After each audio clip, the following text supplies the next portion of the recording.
Let us see what is protoplasm. So, the protoplasm is the living matter or the living component of the cell, and it includes the cytoplasm and the nucleus.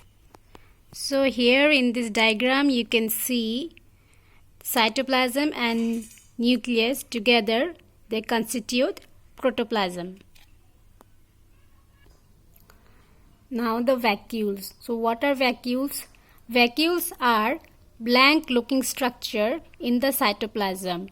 So they mainly stores the waste material of the cell, and sometimes they also store the extra food which is not required by the cell. So these vacuoles, they are large in size in plant cell and small in size in animal cells.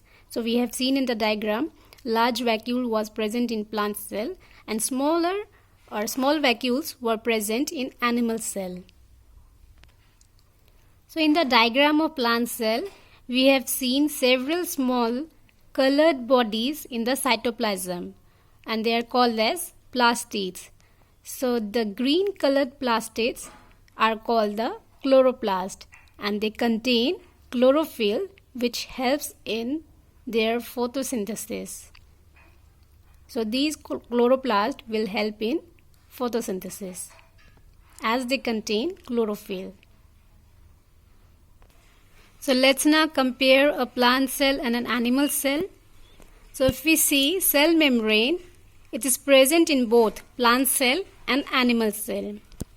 Now if we talk about cell wall, the second one, cell wall, it is present only in plant cell and it is absent in animal cell.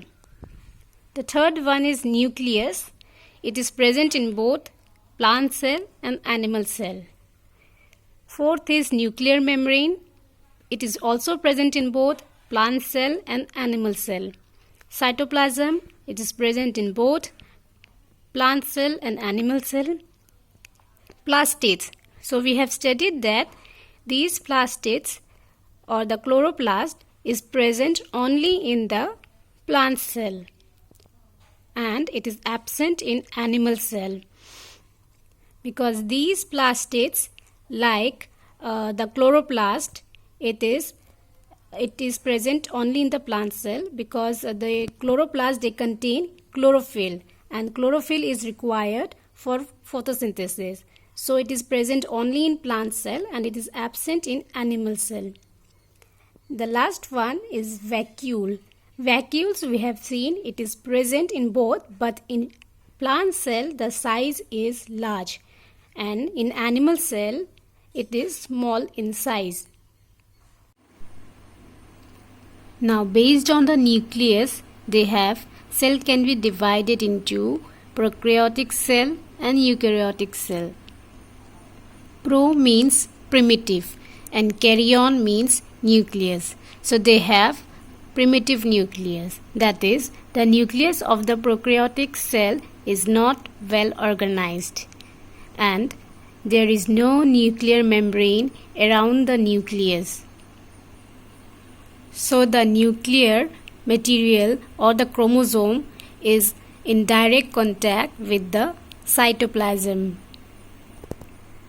So you can see here, this is a prokaryotic cell and here the chromosome or the nuclear material is directly in the cytoplasm. There is no nuclear membrane around the nuclear material.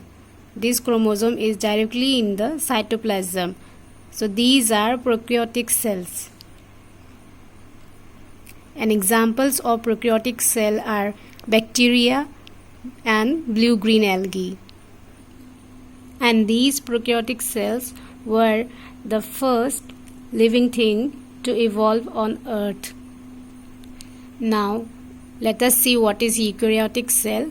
Eu means true and karyon means nucleus. So they have true nucleus, that is, they have a proper well organized nucleus. So here we can see this is a eukaryotic cell. Here the nucleus, this is the nucleus, it is bounded by the nuclear membrane. This is the nuclear membrane. So inside this, the chromosome or the genetic material will be present. So the nucleus is bounded by the nuclear membrane. An example of such eukaryotic cell are plant cell, animal cell and fungi.